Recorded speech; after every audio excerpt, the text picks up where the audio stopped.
ब्राह्मणों के कुछ लोग आकर के अज्ञात, लगभग जानकारी में 15 से 20 लोग थे और बाकी अज्ञात लोगों ने आकर यहाँ हमला कर दिया। नमस्कार, मैं हूं अंशिता। ये वीडियो जो आपने देखा वो योगी के राज में दलितों के ऊपर हो रहे अत्याचार की दास्तां बयां कर रहा है। ये है उत्तर प्रदेश में कानून का हाल। सवर्ण जाति के लोग आते हैं, दलितों को पीटते हैं, उन्हें डराते हैं, धमकाते हैं, तोड़फोड़ करते हैं। और योगी सरकार का दावा है कि राज्य में कानून और सुरक्षा व्यवस्था दुरुस्त है, गुंडों और दबंगों में पुलिस का खौफ है। अब लोग पूछ रहे हैं कि इस घटना को लेकर क्या कहेंगे आप? जब पुलिस ने सवर्णों की धमकी को नहीं माना और दलितों को बौद्ध कथा करने की अनुमति दे दी तो सवर्णों ने बवाल मचा दिया, पूरा पंडाल तोड़ दिया, मारपीट की, फायरिंग भी की और दोबारा कथा ना करने की धमकी भी दी। सवर्णों की दबंगई का सबूत है वो वीडियो जो सोशल मीडिया पर तैर रहे हैं। साथ ही ये वीडियो इस बात का भी सबूत है कि योगी मोदी के राज में दलित कितने सुरक्षित हैं।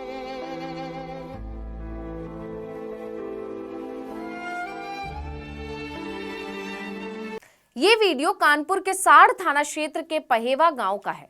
दलित समुदाय के मुताबिक गांव में 9 दिवसीय बौद्ध कथा का आयोजन किया गया था। इस कथा को 4 दिन हो चुके थे। हालांकि कार्यक्रम को लेकर सवर्ण जाति के लोग शुरू से ही धमकियां दे रहे थे। वो लोग कथा को रोकने के लिए कह रहे थे, लेकिन दलित समुदाय के लोगों ने सवर्णों की बात नहीं मानी और कथा जारी रखी। इससे गांव के ब्राह्मण समुदाय के लोगों का पारा चढ़ गया और उन्होंने रात के अंधेरे में हमला कर दिया, पंडाल तोड़ दिया, सामान तोड़ दिया और यहाँ तक कि चढ़ावे का पैसा भी उठा के ले गए। रविदास जी की मूर्ति तोड़ दी गई, एक साउंड मशीन हमारी उठा ले गए। कुछ हमारे चढ़ावा होता है, जैसे इनके मंदिरों में या मुस्लिम में मस्जिदों में चढ़ावा होता है, उस प्रकार से चढ़ावा हुआ था। कुछ हम लोग कैश रखते हैं नगद, और एक संविधान की किताब थी लगभग 3000 की, वो किताब उठा कर ले गए। लोगों का आरोप है कि कथा कराने वाले आयोजकों को तो जमीन पर गिरा गिरा कर पीटा गया। यही नहीं, ब्राह्मण जाति के हमलावरों ने संत रविदास की प्रतिमा को भी खंडित कर दिया। इन दबंगों का इससे भी मन नहीं भरा तो दलित समुदाय के लोगों को खुली धमकी दे डाली कि अगर अब गांव में बौद्ध कथा का आयोजन हुआ तो तुम्हारी जान ले लेंगे। सवर्ण जाति के लोगों की गुंडागर्दी के वीडियो सोशल मीडिया पर छाए हुए हैं, जिससे योगी सरकार भी घिर गई है। खासकर लोग सरकार से सवाल कर रहे हैं। ब्राह्मणों के कुछ लोग आकर के अज्ञात, लगभग जानकारी में 15 से 20 लोग थे और बाकी अज्ञात लोगों ने आकर यहाँ हमला कर दिया। बताया जा रहा है कि दलित समुदाय के साथ बर्बरता करने से पहले इन दबंगों ने पुलिस को भी धमकी दी थी। थाने में जाकर कहा था कि अगर इस बार परमिशन इनको दी गई तो दोनों समुदाय के बीच बवाल हो सकता है। प्रशासन को भी इसकी जानकारी थी, लेकिन एसडीएम ने इन आशंकाओं को दरकिनार कर दिया। दलित समुदाय के आयोजकों को ना तो सुरक्षा दी और ना ही सवर्णों को काबू किया। नतीजा, तीसरे दिन ही सवर्णों ने बवाल कर दिया। मिली जानकारी के मुताबिक उन्होंने 2 राउंड हवाई फायरिंग भी की। इसमें 2 टेंट कर्मी घायल हुए। जाते जाते सवर्ण धमकी देते गए कि अगर अब इस तरह का आयोजन गांव में हुआ तो गोली मार देंगे। समुदाय के लोगों ने किसी तरह भागकर अपनी जान बचाई। रविदास जी की मूर्ति तोड़ दी गई, एक साउंड मशीन हमारी उठा ले गए।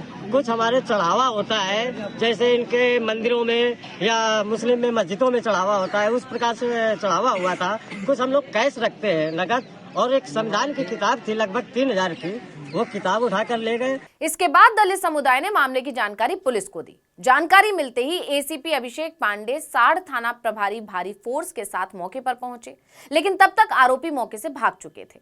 पुलिस ने पीड़ित आयोजक राम सागर पासवान की तहरीर पर 8 लोगों के खिलाफ बलवा, मारपीट, डकैती, SC/ST एक्ट समेत अन्य गंभीर धाराओं में रिपोर्ट दर्ज की है। 4 आरोपियों को हिरासत में लिया गया है।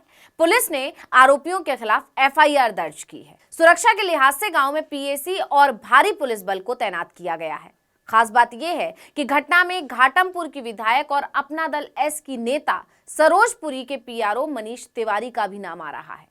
पीड़ित समुदाय ने मनीष तिवारी, चंद्रभान मिश्रा, गोलू मिश्रा, शिवम मिश्रा, जीतू मिश्रा, अरुण कोटेदार, किन्नर मिश्रा, बिशंबर मिश्रा के खिलाफ रिपोर्ट दर्ज की है। आरोप है कि इन सभी ने गुंडों के साथ मिलकर आयोजन स्थल पर हमला किया और जमकर मारपीट। एक यहाँ बौद्ध कथा का आयोजन चल रहा था। इसमें कुछ लोगों ने, जैसा आपने कहा कि उपद्रव किया था, मारपीट किया और तमाम घटनाएं कारित की। उस संबंध में आयोजकों द्वारा एक तहरीर दी गई है जिसपे FIR पंजीकृत कर लिया गया है और जो उसमें नामित लोग हैं उसकी गिरफ्तारी के लिए टीमें लगाकर गिरफ्तार करने का प्रयास किया जाएगा। हालांकि मामला दर्ज हो गया है, 4 लोगों को हिरासत में भी ले लिया है, FIR भी दर्ज हो गई है, लेकिन सवाल ये है कि क्या गिरफ्तारी भी होगी? क्योंकि अगर वाकई पुलिस इतनी सतर्क और सख्त होती तो शायद सवर्णों की इतनी हिम्मत ही नहीं होती। ये पहली बार नहीं है जब यूपी से इस तरह का मामला सामने आया हो। इससे पहले भी कई बार दलितों को बुद्ध कथा करने पर मारा पीटा गया है। फरवरी 2020 में कानपुर देहात के मंगटा गांव में दलित समुदाय के लोगों ने 7 दिवसीय भीम कथा का आयोजन किया था। उस समय भी दोनों समुदायों के बीच बवाल हुआ था। दलितों और सवर्णों के बीच हुए संघर्ष में दलित समुदाय के 28 लोग बुरी तरह घायल हो गए थे। उस मामले ने भी खूब तूल पकड़ा था। पीड़ित पक्ष की शिकायत के आधार पर मुकदमा भी दर्ज हुआ था। पीड़ितों को 1-1 लाख रुपए का मुआवजा भी दिया गया था, लेकिन स्थिति जस की तस बनी हुई है। और अब एक बार फिर कानपुर के ही पास से एक दूसरे गांव से उसी तरह की घटना सामने आ गई है। इसलिए पुलिस की कार्रवाई पर सवाल उठ रहे हैं कि अगर पुलिस का खौफ होता तो ये बवाल ना होता। जबकि दबंगों की हिम्मत का अंदाजा ऐसे ही लगाइए कि उन्होंने तो पुलिस को ही धमकी दी थी, वो भी थाने में जाकर। बावजूद इसके पुलिस ने धमकी को ना तो गंभीरता से लिया, ना ही दलित समुदाय को सुरक्षा पहुंचाई। अगर पुलिस पहले ही मामले को गंभीरता से लेती तो शायद ये घटना ना होती।